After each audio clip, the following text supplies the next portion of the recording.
Trauma and trauma healing. Let's talk about it today. So I see myself as a therapist who works a lot with trauma. It's a hot button topic today, but I want to talk about the things that I've seen, the things that I think are helpful in the way to think about it, and ways that I've seen it be able to alleviate symptoms for people. So the reason why it's kind of a hot button topic, people go to the DSM, like how it's been defined over time. At first, it was kind of like events outside of the realm of normal human experience impacting you, such as a life-threatening incident happens, warfare, famine, kind of these big, everyone would define it as trauma. Nowadays, a lot of people talk about like little t trauma, big T trauma, and it gets a little hairy. But I think one way that's helpful to think about it is it does need to hit on some of our like primal as human needs and be a threat to that. And trauma isn't necessarily what happens, but the way that we have processed what happened. So that is trauma in a nutshell. So for instance, let's say a young child does not get some of his, doesn't ever get attention from his parents or her parents, regardless of what sort of bids for attention that they get.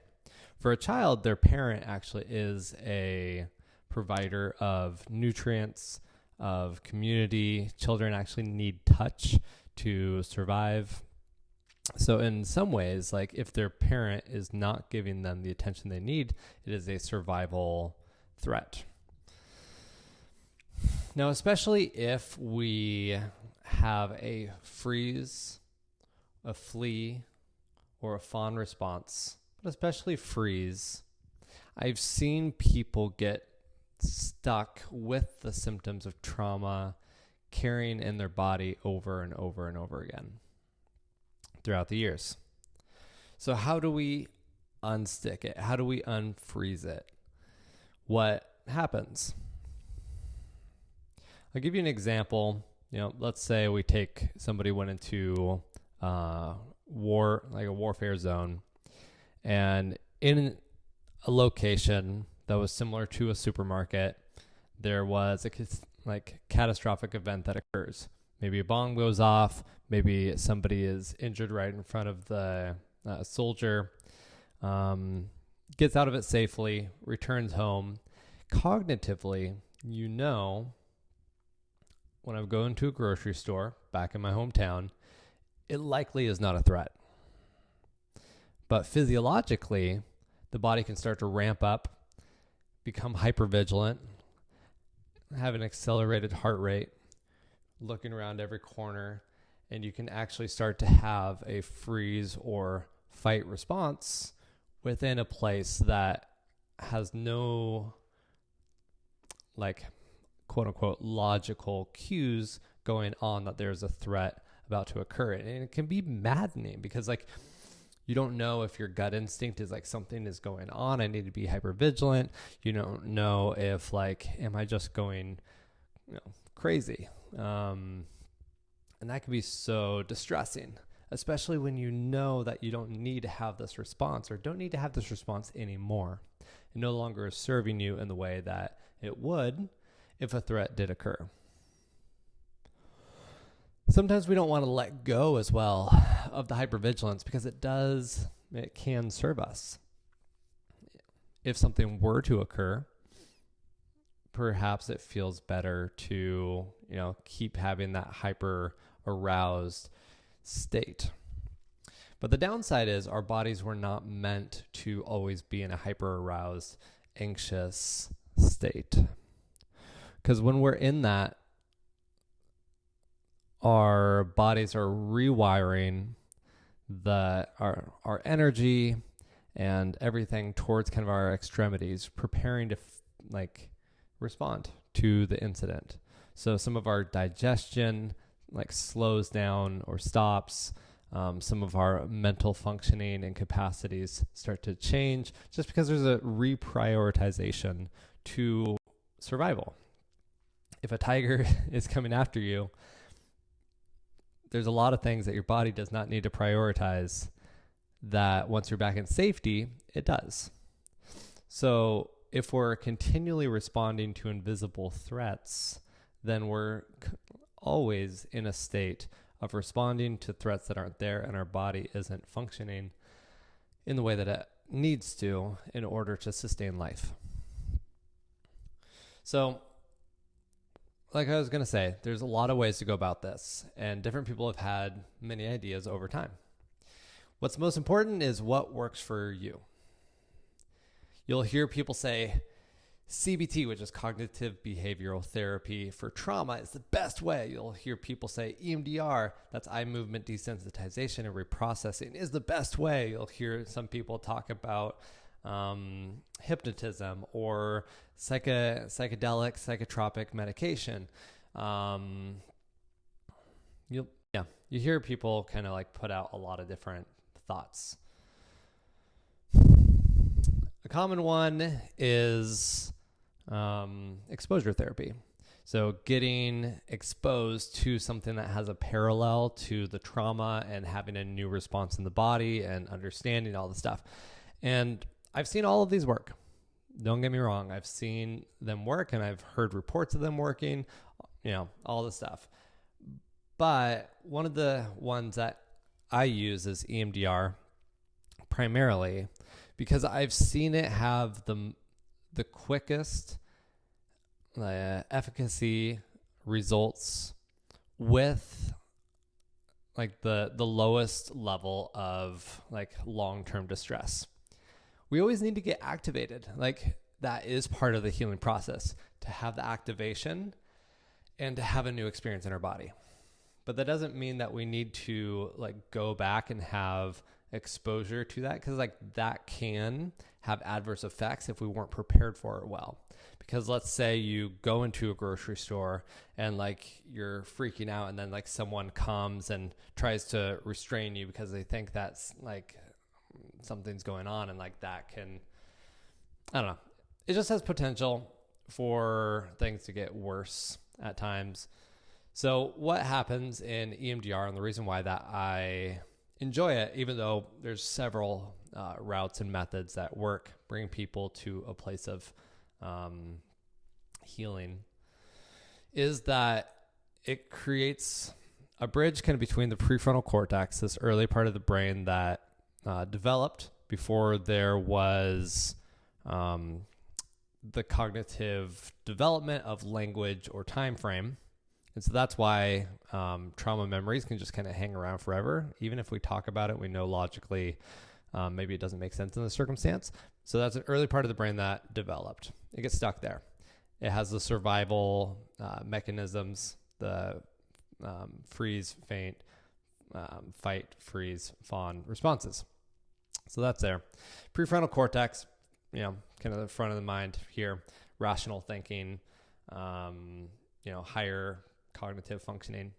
So EMDR creates bridgeways between those two so that those stuck memories and the things connected to them, such as negative beliefs like I'm not safe, the world's out to get me, I'm stupid, whatever it is, I'm not worthy of love. It can show up in a lot of different ways. Like there's realms of safety, there's realms of value, there's and you can talk to me individually or someone else, like if you want to like pinpoint like what exactly is there. But essentially EMDR helps create bridges between those so that those memories and things that did get stuck in that time can be processed through the prefrontal cortex, and you can have a new experience kind of in your whole mind and body system. And what that looks like, it started off as, the reason why it's called EMDR, eye movement, it started off with eye movement.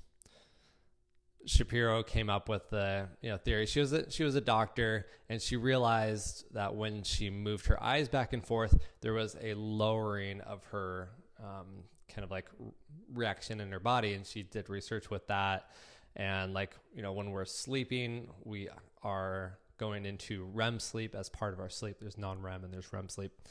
And so what we know is that there is a connecting of multiple areas of our mind when the eyes are moving. So that's where it started. There's a lot of us now that do tapping, and you can tap on your legs, on your shoulders. And with somebody who is trained in EMDR, we help facilitate really identifying what the memories are, what the themes are, what the worst incidents are, the worst images, the stuck cognitions that are with it. And we do backup work to actually help re-regulate the system, which I think is a really important part of this, and go into in our mind's eye that event or parallel events to the ones that are traumatic, that are stuck in the amygdala. And we help desensitize, so lowering the activation. Maybe it's an 8 out of 10. We're lowering it hopefully to around 0. And then we reprocess it. And then we also do future events that are parallel to it and help your body and mind move to a new experience and paradigm. So sometimes, let's say 4th grade, school is hard for you. The school system wasn't made for the way that you learn, and you ended up getting a lot of messaging that you're an idiot, that you never succeed, and you've just carried that with you throughout your life in whatever ways. And reminding yourself that you're not an idiot isn't helpful. It's something in there is stuck. So EMDR would help really target that, activate that in the system, and help you move to a place where your mind and body really switch over to the new understanding that you want to know, that is more true and more accurate and more helpful, such as school wasn't set up for me.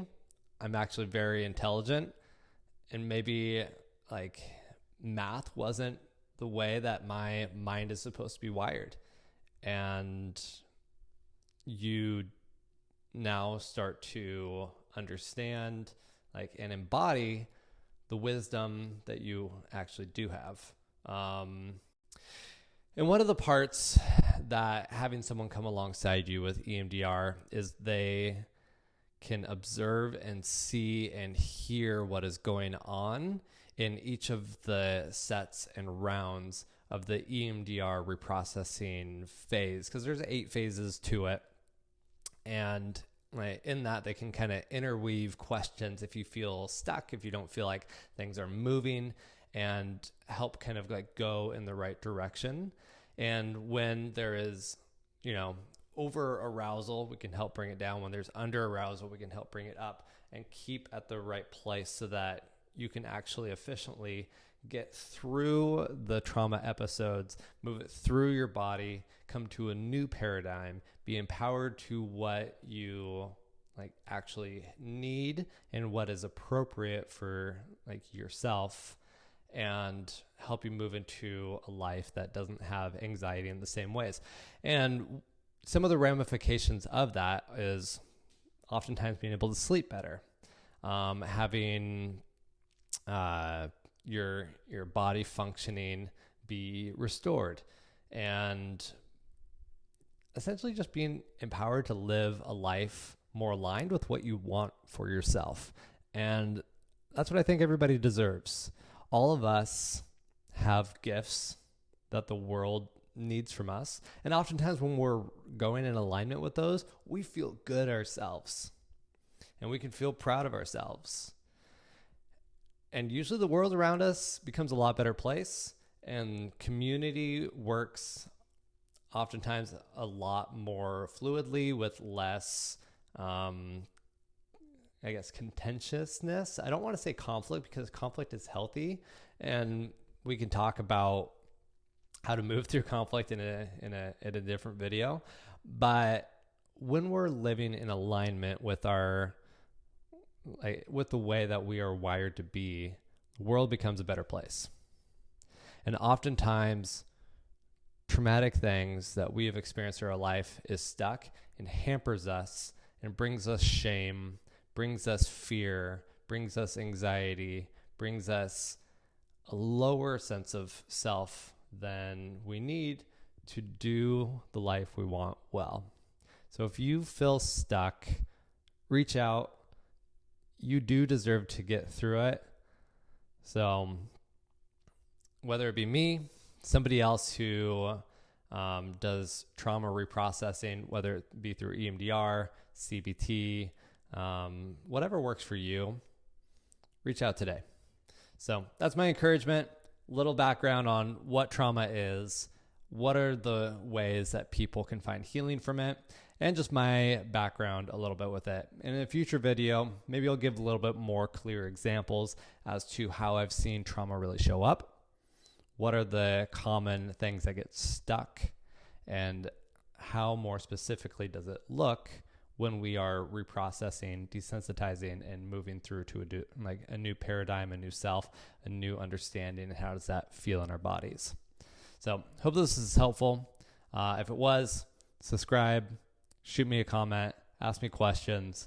I'd love to respond to you, and hope you're well. I'll talk to you soon.